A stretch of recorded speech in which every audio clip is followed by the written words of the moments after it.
I'm Cecily, and I am a futurist. Didn't bring my crystal ball with me tonight, however. I do intend to impress you with my powers of forecast by predicting your very next thought. What the hell is a futurist? No point in denying it, because it's the same question that I have to answer my mother every time that I see her, and I've been doing this for more than 13 years. So it seems fitting that here at TEDx Women, I offer my mother a long overdue apology for choosing a career that is just really hard to understand.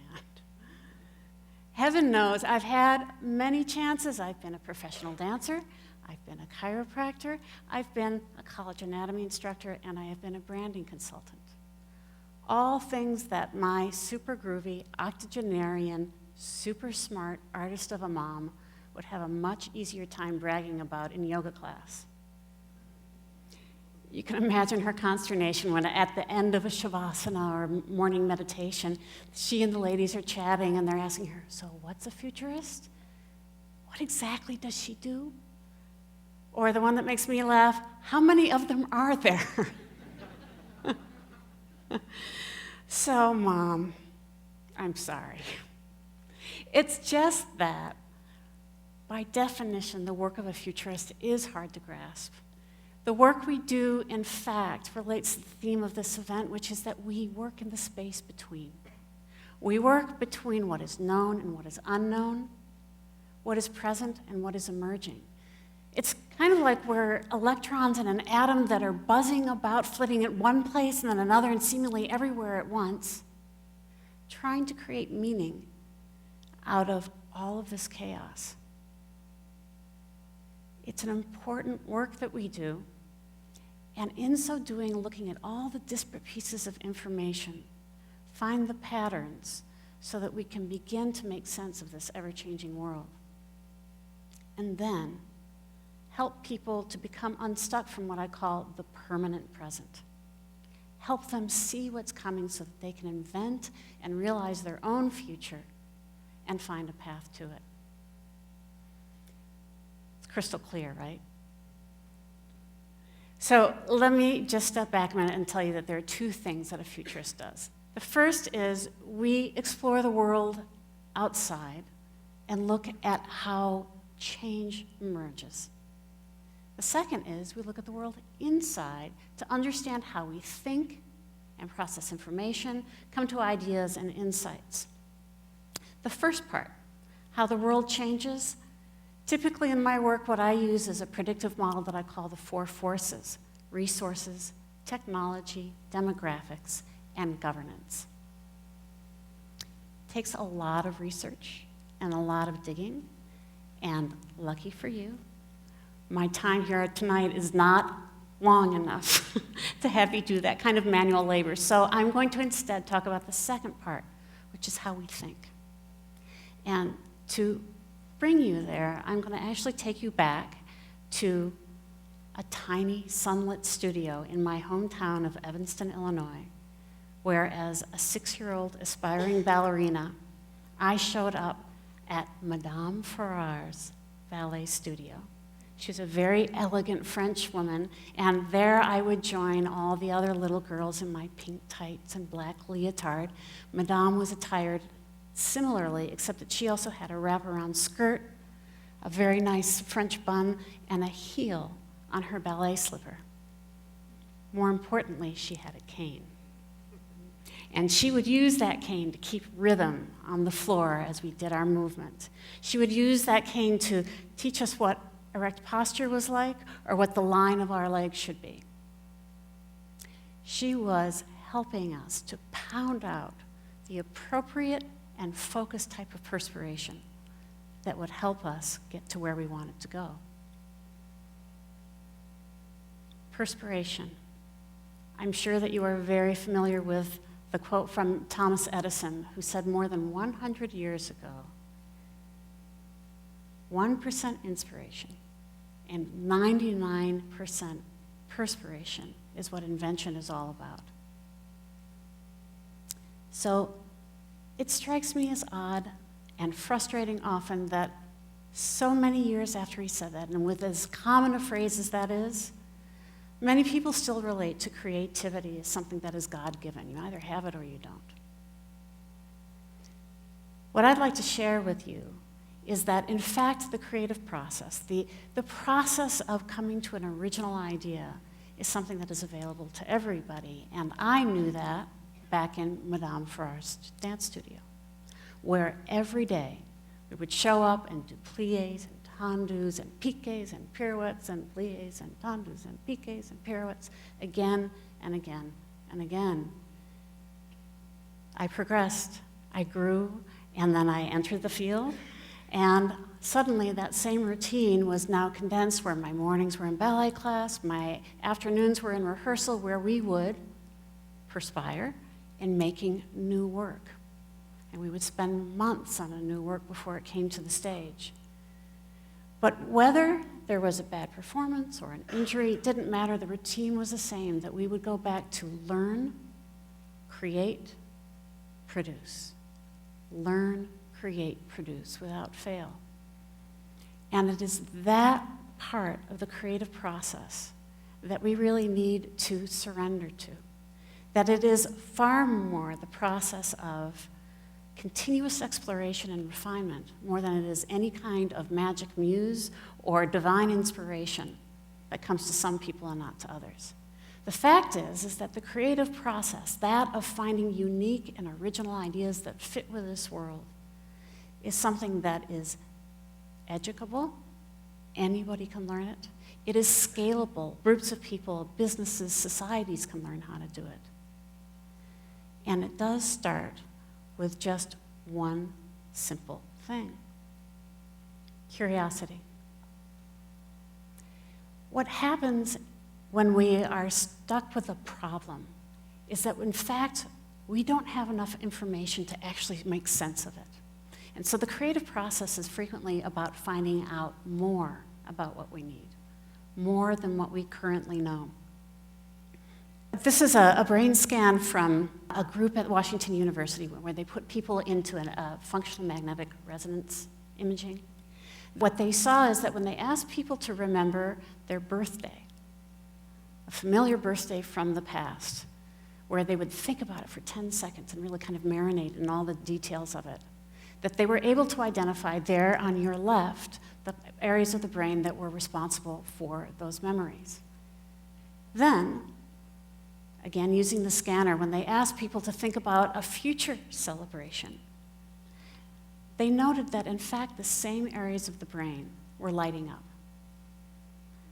What this tells us is that when we think about the future, what we are referencing are our memories. What this tells us is that we can only envision what we already know. It's an interesting design. It's a design that works for us in the efficiency of getting things done every day and making quick fill assumptions and decisions in what we have to do.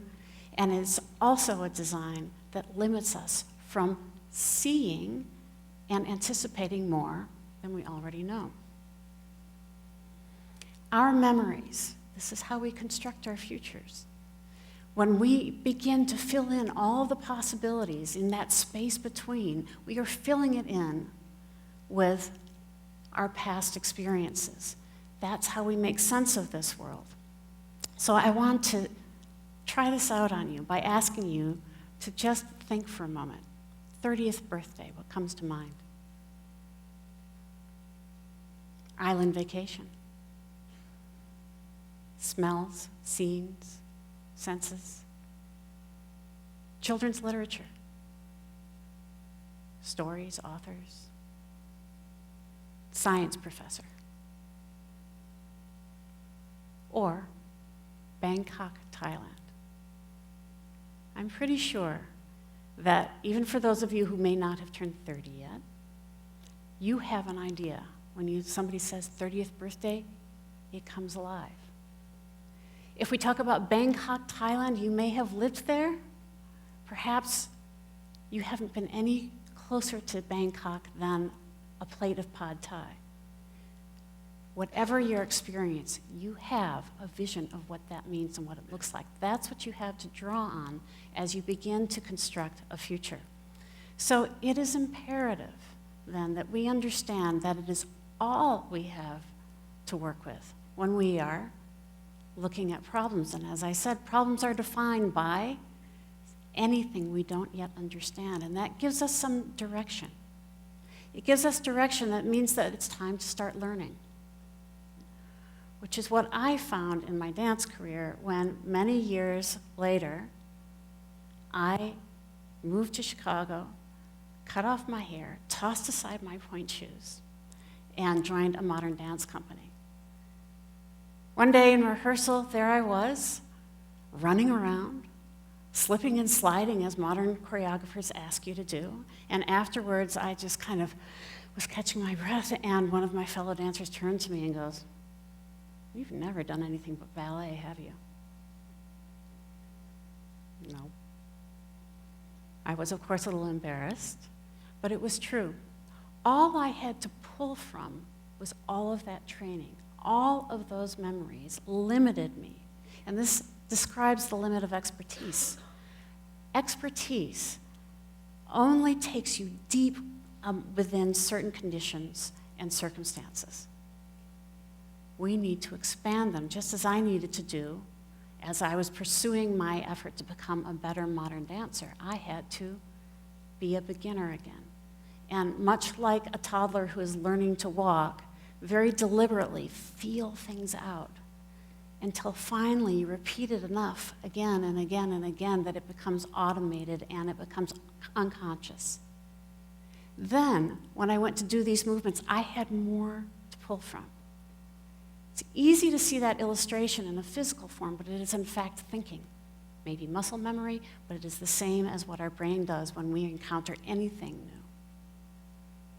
So, what we want to do when we are at the limits of what we know, when we feel stuck, when we experience something as a problem, is to first begin again and step outside of what your expertise might be and begin to snoop around. To do so, you want to do things like watch My Chemical Romance concerts on your iPod, or iPhone rather.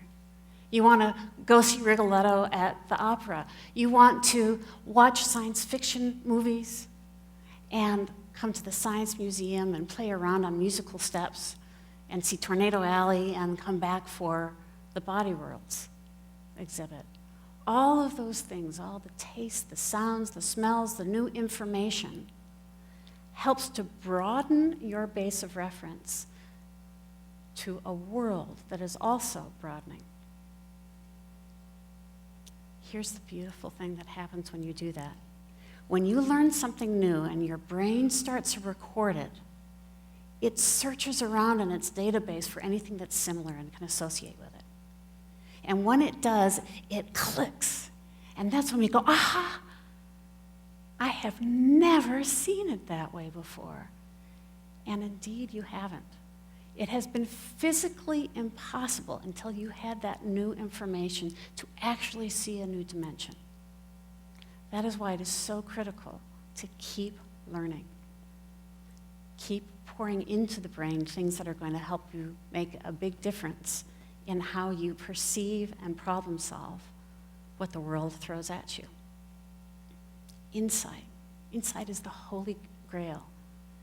So here's what we know when we think about the geniuses that we hear, whether it be Galileo or Archimedes or Mozart or Oprah, Steve Jobs, is that their brains work the same way as ours.